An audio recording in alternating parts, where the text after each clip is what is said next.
Hi guys, it's Beth from Bourbon Creek Crafts here with you all today, and I am lucky enough to give you the first look at the October 2020 Flavor of the Month card kit from Scrapping for Less. And this kit is super cute, and I am working with one of the collections today, and am making a fairly simple card.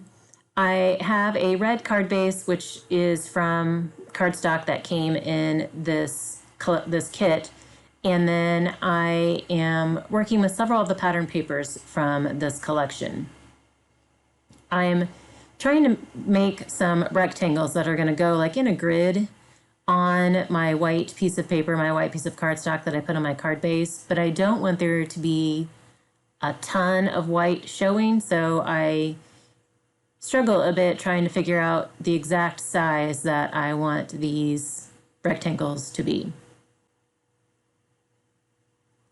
And ultimately, I end up going with 1 7/8 inches wide by 2.5 inches long.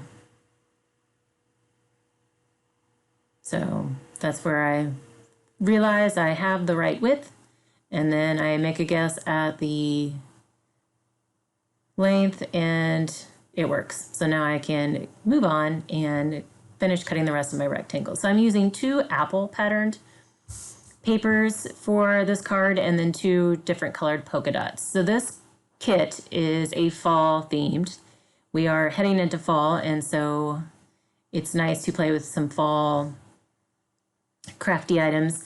And this is the stamp, one of the stamps that came in this particular collection, and I adore gnomes. I think they are so stinking cute.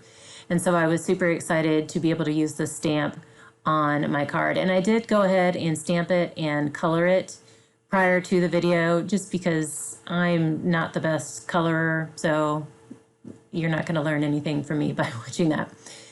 So I'm just kind of making sure that this grid is how I want it, and if the gnome piece will do okay on there, and I decide I'm fine.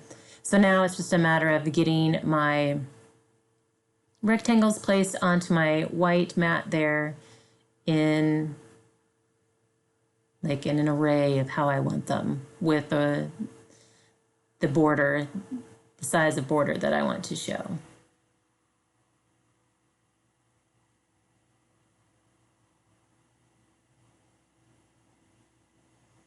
And whenever I'm making cards like this in a grid where I may have to peel them back up to rearrange them or scoot them or shift them, I lay them down on the card, but I don't press them down. And this allows me to pull them up pretty easily. The ATG hasn't fully adhered to the mat yet, so I always know that I'm going to have to move my pieces whenever I'm making cards like this. That's a given.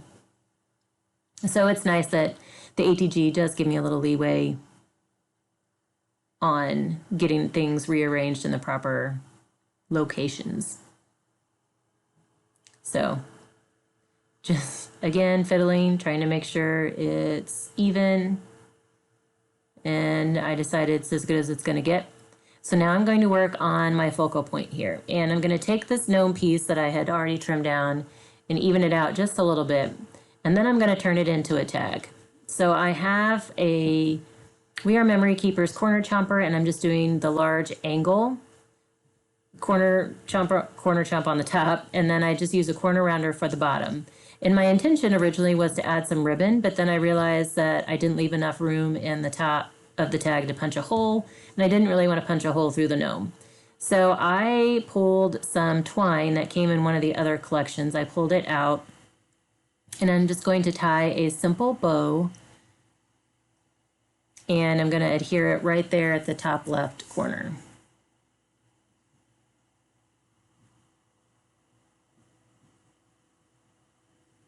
So just double checking, making sure that that's how I want it. And I can go ahead and glue down my gnome tag. So the stamp set from this collection actually has the gnome and a couple different sentiments. And so I used the gnome plus the happy fall sentiment. I thought that was pretty cute. I'm just going to use some ATG on the back of my bow here and glue it down, like I said, to the top left corner of the tag.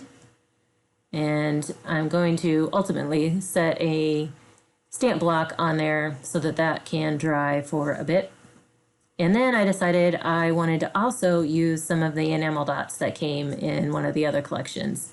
And so I'm just using all three sizes. I'm using the largest and the smallest kind of in the bottom right corner there.